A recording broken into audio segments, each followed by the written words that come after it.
There's no right or wrong way to choose colors for your artwork. However, here are a couple of helpful principles to keep in mind. If you know color theory already, you're set. If not, check out a video. Just type in color theory and learn a little bit about what colors mix together to form other colors. So if you're putting a bunch of colors in a cup and you put red, blue, and yellow together, it's gonna mix to make brown. If you have blue and yellow side by side, it's gonna make green, and so forth. Because as you're pouring the paint on the canvas, in some areas it's gonna start to mix together.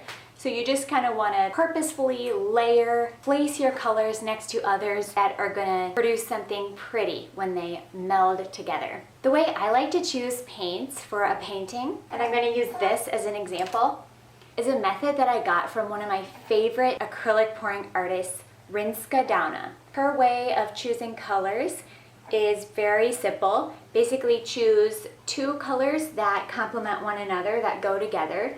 So in this painting, I chose, I'm going to set this up here.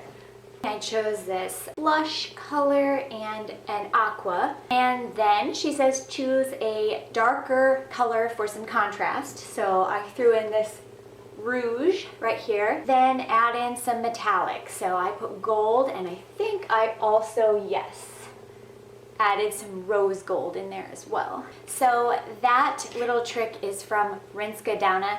You should check out her art and channel if you don't already know about her. She's amazing. She is one of my greatest inspirations for Dutch pours. So I will leave a link to Rinske's channel in the description box below, and specifically her video on choosing colors. And one more tip for you that I found by experience is that less is sometimes more. If you throw in all the colors of the rainbow, you're bound to get some areas that are a little bit muddy looking. Sometimes fewer, well-chosen colors can produce a really striking effect.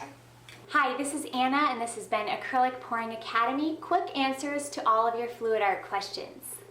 Thanks so much for joining me today, guys. I wish you the best in your fluid art journey, and I will see you in another video.